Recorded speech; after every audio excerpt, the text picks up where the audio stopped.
Sada ćemo naučiti kako da obrišemo podatke. Brisanje podataka je veoma slično unošenju ili na primjer ažuriranju podataka. Sad ovde postoji mala zavrzlama. Pričali smo u prethodnim tutorijalima u kreiranju veze između tabela. Pogledajte ovu bazu podataka i tabele koje se u njoj nalaze. Znači, postoje mnogobrojne relacije, to je veze između istih. I sad kad uđemo u ovu tabelu Actor i probamo da obrišemo polje ovaj red gde je primjer Actor ID 6, dobit ćemo grešku. Cannot delete or update a parent row of origin key constraints fail. Ova nas greška obaveštava da je potrebno da uđemo u parent tabelu i prethodno da obrišemo podatke koje su vezane za Actor ID, to je za ovaj broj 6. Kako ćemo to raditi? Samo ćemo ovde staviti delete from film actor where Actor ID je jednak broju 6.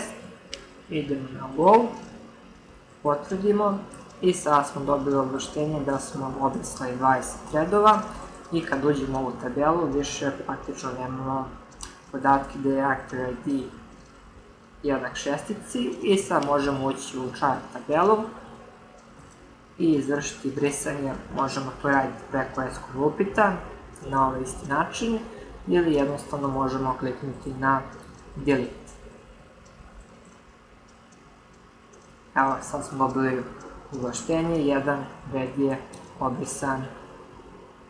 To bi bilo to kada su u pitanju brisanje podataka. Evo, za kraj možemo pogledati na primjer kako da obrišemo više podataka istovremeno. Opet isto kucamo ovdje delete from film actor where Actor ID jednak je na primjer sedmici i sad kucamo or Actor ID je jednak osmici. Kliknemo go, potvrdimo i sada smo obrisali praktično 50 redova. Samo vodite računa kada u pitanju brisanja podataka da ne izbrišete neke podatke slučajno ili čak tabele baze po kojoj ćete imati nenadoknadive gubitke. Eto, to bi bilo to za ovaj tutorial.